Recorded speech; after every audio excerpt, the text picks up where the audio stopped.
Hey y'all, it is a chilly day here in Zone 7B. I hope y'all are having a great day. I wanted to do a little quick tutorial on plant tags. I had mentioned them in a previous video on using old cups that we were going to toss into the trash and turning them into plant tags.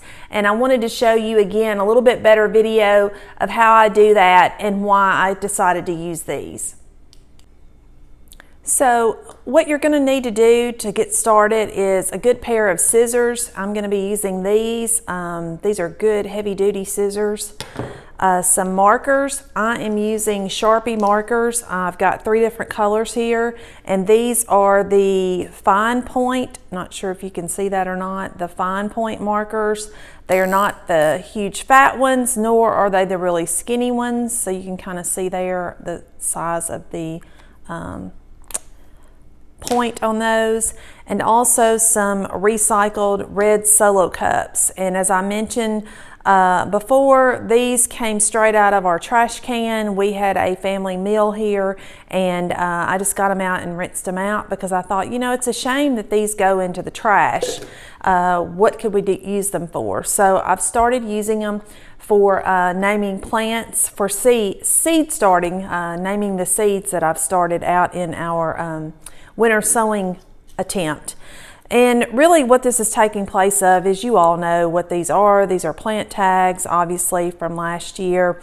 Most of the time they have what a picture may be and what it is and type of sun to shade or etc. And usually a little bit of information on the back of them.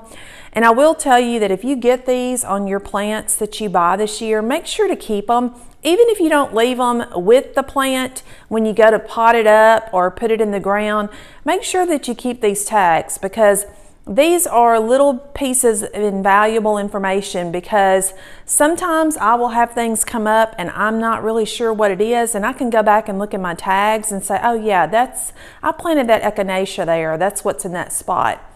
And that gets me to my point of tagging plants or seeds. I am notorious for putting things in the ground and not either tagging it or leaving the tag on it or identifying it somehow. And my husband, he usually says, hey, do you think we need to label that? And I'm like, heck no, I'll remember what that is. And sure enough, you know, within a day or two, I go back out there and I have no clue as to what I have planted there, because, you know, when you get busy like I do, and I'm sure you do too as gardeners, you get to planting, you know, 5, 10, 15 things. You don't remember what you've done. So I just wanted to go through this real quickly on how I do these. You're going to take the cup by the lip and start cutting at the lip end first. Obviously, that's the most, the easiest way to get this started.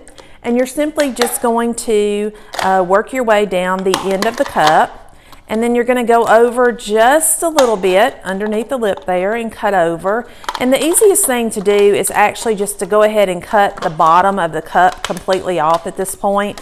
You're not going to need that, although you could use it for something else. I'm not really sure what. But at this point, we're just going to cut the bottom of the cup off and toss it to the side. If we can get it cut there. So yeah, so now you're left with this basically. And that's what we're going to get our tags from. So now all we have to do is take the cup, and again, cutting from the end with the lip, you can decide how wide you want your tag to be. You certainly don't want to make it so thin that you can't write what the plant or the seed packet is, or pot. So you're going to cut down through there, and you're basically just going to keep doing that, again making them as wide or as thin as you would like. And you can probably get, obviously you can get several off of one cup. And I just want to reiterate the importance of labeling, especially seeds, because it's very hard to determine what they are when they start sprouting or coming up, because they all kind of look the same. And I will say that obviously these are still very flexible, so it might be difficult if you're going to use these actually to put them in the ground out in the yard.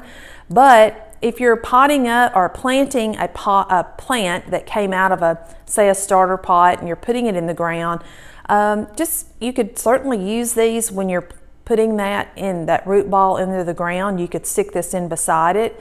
And what I've been doing is just writing the information of the plant on this flat piece here. You can also utilize the back side if you're using maybe the black marker. But I know it might seem easier to write this way, but you do have the ridges, which might make it difficult. And if you're putting it in the ground or in the soil, you just want to leave a little bit sticking up, which is what we've been doing and just writing on this portion here. And like I said, you can use whatever color marker. Probably, I think the Sharpies will hold up okay. There are garden markers out there, which I do not have one. I have looked for them and haven't been able to find them. I guess I could order them off Amazon, but I'm going to put just put sweet peas on this one. My handwriting is not that great.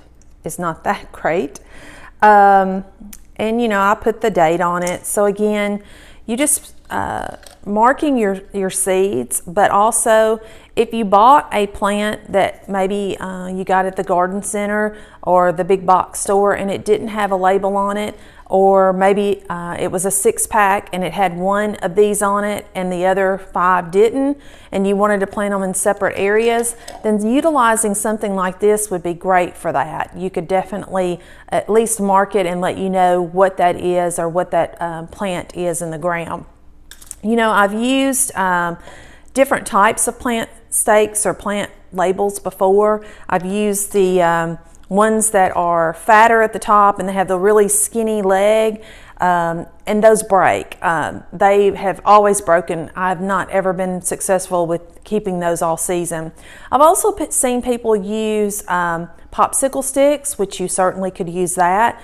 The problem with the popsicle sticks is once they get wet, they tend to rot, and the ink from the marker seems to soak into the wood, and it really doesn't hold up, I don't think, as well as these plastic, because obviously these are they're gonna remain. They're plastic, and it's not gonna hurt your plant because this plastic is coming from a cup, so it is not going to poison you or anything like that.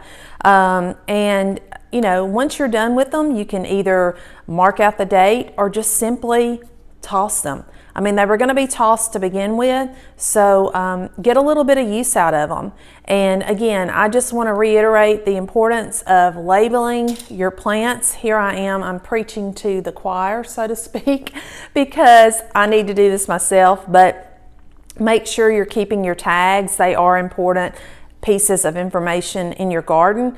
But I think that's a great tip on if you bought a 6-pack. A lot of times they have this little small tag like this on them, and typically it's just one tag in the bottom of on the side of the 6-pack, and you've got 6 plants, and you usually don't plant all 6 of them in that small a container right side by side. So you know, for example, if you had salvia, you might want to put the other 5 in different areas. So using something like this would be great in that instance. So hope that tip's helpful. Hope you all have a great day and a blessed afternoon.